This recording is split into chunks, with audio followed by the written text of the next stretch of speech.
इस इंटरेक्शन में बात करने वाले हैं बिटकॉइंस के बारे में। बिटकॉइंस क्या होते हैं?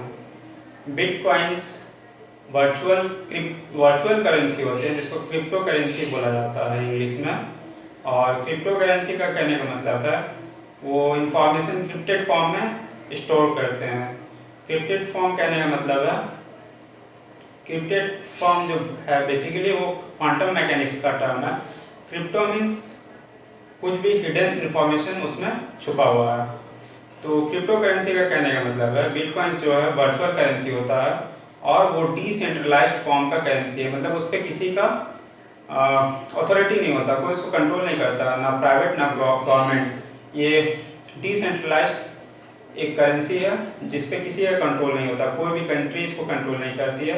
ये all over the world without control form में ये काम करता है। ये ब्लॉकचेन टेक्नोलॉजी पे काम करता है। ब्लॉकचेन टेक्नोलॉजी जो है वो इस टाइप की है कि उसमें बहुत सारे सुपर कंप्यूटर्स भी उसमें रन करते हैं कुछ, और कुछ नॉर्मल कंप्यूटर्स भी रन करते हैं। तो उसका एक नेटवर्क का एक नोड होता है, मतलब नेटवर्क का एक ग्रुप होता है जिसमें बहुत सारी कंप्यूटर एक दूसरे से कनेक्टेड होती है। और एक प्रोसेस होता है माइनिंग, जिसमें हर समय जब भी एक कोई नया नेटवर्क उसमें ऐड होता है माइनिंग प्रोसेस के लिए। ब्लॉकचेन कहने का मतलब बहुत सारे नेटवर्क्स एक दूसरे से इंटरकनेक्टेड रहते हैं और एक प्रोसेस होता है माइनिंग प्रोसेस ही बिटकॉइन को इंक्रीज करते रहता है। जितने भी टाइम माइनर्स उसमें ऐड होंगे उस ब्लॉकचेन नेटवर्क पे, तो बिटकॉइंस उतनी ही एफिशिएंट होगी, उतनी ही ज़्यादा सर्कुलेट होगी। तो बिटकॉइन जो है माइनिंग प्रोसेस से उनका इंक्रीमेंट होता है एक तरह से। माइनिंग जो प्रोसेस है, जब भी कोई एक नेटवर्क में एक नया कंप्यूटर ऐड अप होता है तो ब्लॉकचेन में एक ब्लॉक एक तरह से ऐड हो जाता है और वो उतना ही एफिशिएंट वे से मैथमेटिकल कैलकुलेशन जो ज़रूरत होता है बिटकॉइंस को प्रोपेगेट करने के लिए आगे, तो वो चीज़ उसमें कम्प्लीटली एफिशिएंट वे से कैलकुलेट कर पाए। उस कारण वो ब्लॉक एडअप होने से वो उतना ही एफिशिएंट होते जाता है। रिसेंटली अभी बहुत ही न्यूज़ में था। क्या कारण है कि ये एकदम से न्यूज़ में आ गया था? तो इसका मेन कारण है कि एक अटैक हुआ था पूरे वर्ल्ड में, ऑल ओवर द वर्ल्ड एक साइबर अटैक हुआ था। साइबर अटैक बहुत ही खतरनाक टाइप का अटैक है। ऐसा तो वॉर होता है, लेकिन आजकल के डेट में साइबर अटैक्स उससे भी ज़्यादा खतरनाक है, क्योंकि हैकर्स डिमांड करते हैं मनी।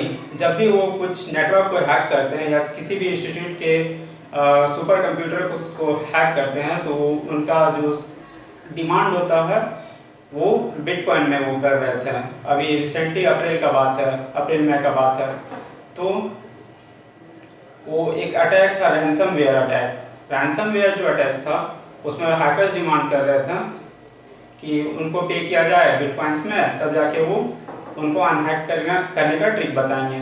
तो इसलिए ये बहुत ज़्यादा अभी न्यूज़ में आ गया था। और भी एक कारण है कि बिटकॉइन का भी जो मार्केट कैप है वो लगभग $100 बिलियन पहुंच गया है। $100 बिलियन।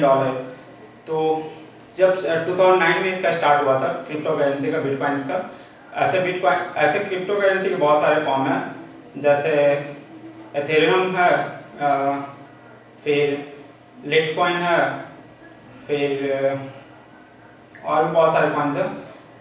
तो इस तरह से रिबन करके एक है बिटकॉइन, रिबन करके एक क्रिप्टो करेंसी है। तो ये सब बहुत सारे क्रिप्टो करेंसी है, लेकिन बिटकॉइंस अभी रिसेंटली ये एकदम से लेटेस्ट है, ये एकदम नया है। तो बिटकॉइंस का ये प्रोसेस है, वो बैकग्राउंड में ऐसे काम करता है, उसमें मैथमेटिकल कैलकुलेशन पे उसका वैल्यू जो है डिटरमाइन होता है। और बिटकॉइंस अभी के डेट पे अगर एक बिटकॉइन है तो उसका जो वर्थ है, उसका कीमत है लगभग 60 ग्राम गोल्ड के बराबर है। तो बिटकॉइन को रिसेंटली इंडिया में आरबीआई ने उसको अप्रूव नहीं किया है, मतलब उसको इंस्टीट्यूशनलाइज नहीं किया है, मीन्स कि उसको इस इंडियन इकोनॉमी में सर्कुलेट करने के लिए जो परमिशन दिया जाता है आरबीआई ने उसको नहीं दिया है। तो क्या कारण है? तो इसका कारण है कि वो एक नॉन फिएट टाइप का करेंसी है। नॉन फिएट कहने का मतलब है कि उसको वो वैल्यू नहीं दी गई है जो एक गवर्नमेंट उसको देता है अपनी कंट्री में उसको खरीदने के लिए। अगर आप उसको खरीदते हो और उसका मार्केट अगर डाउन हो जाता है तो उसकी गारंटी गवर्नमेंट नहीं देगी कि इसका आपका जो वैल्यू है अगर डैमेज हो, अगर वो ख़त्म हो जाए तो आपको उसका कुछ रिटर्न मिलेगा, वो गारंटी नहीं देती है नॉन फिएट करेंसी। और फिएट करेंसी क्या होती है? फिएट करेंसी है कि गवर्नमेंट उसको गारंटी देती है कि अगर कुछ भी हो तो उसका रिटर्न आपको मिलेगा। तो ये डिफरेंस था फिएट नॉन फिएट करेंसी में। एक अभी एकदम से एक लेटेस्ट वाला अटैक है बैड रैबिट अटैक। ये भी रैंसम अटैक है। रैंसमवेयर कहने का मतलब है कि रैंसम मांगते हैं, मतलब उसके बदले कुछ मनी मांगता है हैकर्स। तो रैंसमवेयर अटैक जो बैड रैबिट अटैक है वो भी रिसेंटली एक अटैक है जिसमें हैकर्स बिटकॉइंस में डिमांड करते हैं। अब क्या कारण है कि हैकर्स बिटकॉइन में डिमांड कर रहे हैं? बिटकॉइंस जब भी सर्कुलेट होता है एक जगह से दूसरे जगह तो उसका एक एड्रेस होता है, लेकिन वो हिडन एड्रेस होता है, किसी को पता नहीं चलता है कि बिटकॉइंस किस जगह पे मूव कर रहा है, किस अमाउंट में मूव कर रहा है। उसका एक एड्रेस होता है, जैसे मेरे घर का एड्रेस है तो उस टाइप से बिटकॉइन का एक एड्रेस होता है जो नंबर्स में रहता है या क्रिप्टेड फॉर्म में रहता है। बारकोड से ही वो स्कैन होगा और वो दूसरा जगह सेंड किया जा सकता है।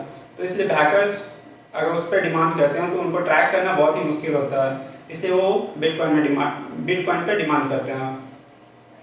तो बिटकॉइन एक तरह से सेफ वे है डिजिटल करेंसी का, और इसका सबसे बड़ा ये फ़ायदा है कि जब भी एक कंट्री से अगर दूसरे कंट्री को जाए तो बिटकॉइन में आपका अगर मनी रहेगा तो आप उसको इजीली कन्वर्ट कर पाओगे। कन्वर्ट करने की ज़रूरत ही नहीं है। ऐसे अगर एक कंट्री का करेंसी दूसरे कंट्री में जाता है तो उसको कन्वर्ट करना पड़ता है। अगर बिटकॉइन में वो वैल्यू है तो उसको कन्वर्ट नहीं करना पड़ेगा। ये सबसे बड़ा फ़ायदा है।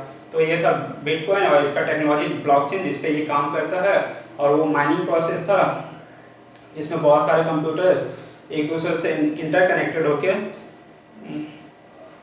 वो उसको एफिशिएंट बनाते हैं। उसके मैथमेटिकल जो कैलकुलेशन होता है ब्लॉकचेन जिसपे हर ब्लॉक एक नेटवर्क कंप्यूटर से जुड़ा रहता है, उसमें एक मैथमेटिकल कैलकुलेशन होता है तो उसको एफिशिएंट बनाता है। इस तरह से बिटकॉइन डिजिटल टेक्नोलॉजी का एक बहुत ही अच्छा एग्जांपल है जो अच्छा भी है, एक तरह से इसका नुकसान भी। जैसे हैकर्स डिमांड कर रहे हैं बिटकॉइंस पे जिस पर ट्रैक कर पाना उनको बड़ा ही मुश्किल है। तो इंडिया में अभी तक इसको वैल्यू नहीं दी, अभी तक उसको लीगल भी नहीं बोला है आरबीआई ने, ना ही इसको इलीगल बोला है। आप खरीद भी सकते हो लेकिन उसकी गारंटी आरबीआई नहीं देती। ये था बिटकॉइन। नेक्स्ट वीडियो के लिए आप चैनल सब्सक्राइब कर लो। तब तक के लिए थैंक यू।